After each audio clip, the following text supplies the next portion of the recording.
Cara pengumpulan data nilam bagi tahun semasa. Sila ikuti langkah-langkah berikut. Buku terbahagi kepada dua bahagian, iaitu buku fiksyen dan buku bukan fiksyen. Buku fiksyen bercetak atau e-book digital adalah buku berbentuk cerita seperti misteri, legenda, binatang, rakyat, sains, sukan, seram, khayalan, dongeng, teladan, penyiasatan atau komik yang mempunyai ISBN.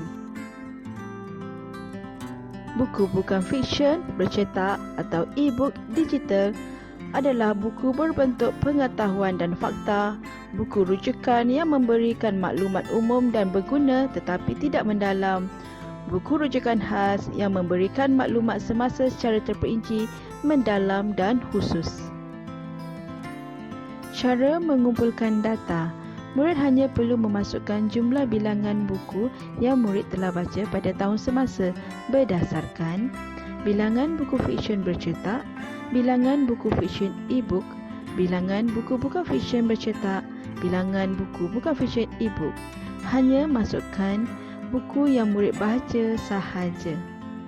Bahan bukan buku terbahagi kepada dua bahagian, iaitu bercetak dan bukan bercetak. Bahan bukan buku bercetak adalah bahan seperti jurnal, laporan, majalah, peta, rencana, cerpen, artikel, risalah ataupun brosur, katalog, manual pengguna, buku skrap, buletin, komik yang tiada mempunyai kod ISBN, poster dan carta. Bahan bukan buku, bukan bercetak pula adalah bahan yang berbentuk seperti video klip berinformasi, CD perisian pendidikan, kit pembelajaran, e-bahan pembelajaran atau didik TV. Cara mengumpulkan data bagi bahan bukan buku dengan memasukkan jumlah bilangan mengikut bilangan bercetak dan bilangan bukan bercetak sekiranya ada. Jika tiada, kosongkan bahagian ini. Bahagi bahasa pula terbahagi kepada tiga bahagian, iaitu bahasa Melayu, bahasa Inggeris dan lain-lain bahasa. Cara mengumpulkan data bagi kategori bahasa dengan menjumlahkan bilangan bahan bacaan mengikut bahasa Melayu, bahasa Inggeris dan lain-lain bahasa sekiranya ada. Muka surat dan aktiviti. Murid perlu menjumlahkan muka surat keseluruhan buku yang dibaca pada tahun semasa. Jumlah aktiviti perlu sama banyak atau lebih dari bilangan buku yang dibaca pada tahun semasa.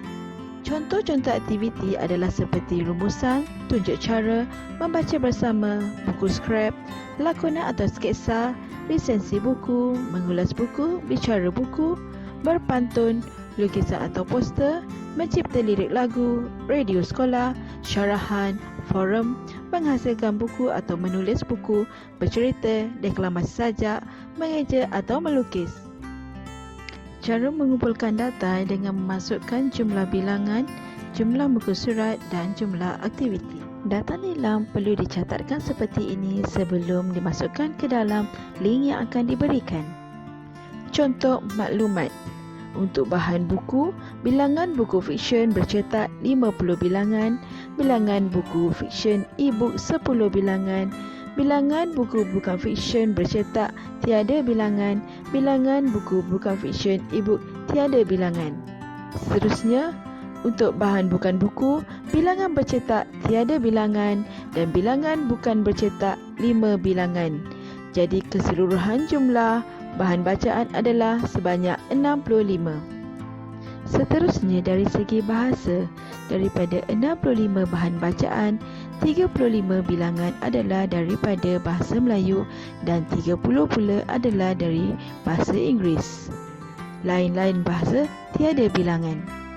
Jumlah bahasa perlu sama dengan jumlah bahan bacaan. Jangan lupa untuk masukkan jumlah muka surat daripada 65 bahan bacaan tadi serta jumlah aktiviti yang dilaksanakan sepanjang pembacaan. Bagaimana murid-murid? Mudah kan? Jadi cikgu harap murid-murid dapat membuat pengisian data nilam ini dengan baik dan cemerlang. Tahniah kepada yang telah melaksanakan pengisian data ini dan kita jumpa lagi untuk sesi nilam tahun hadapan.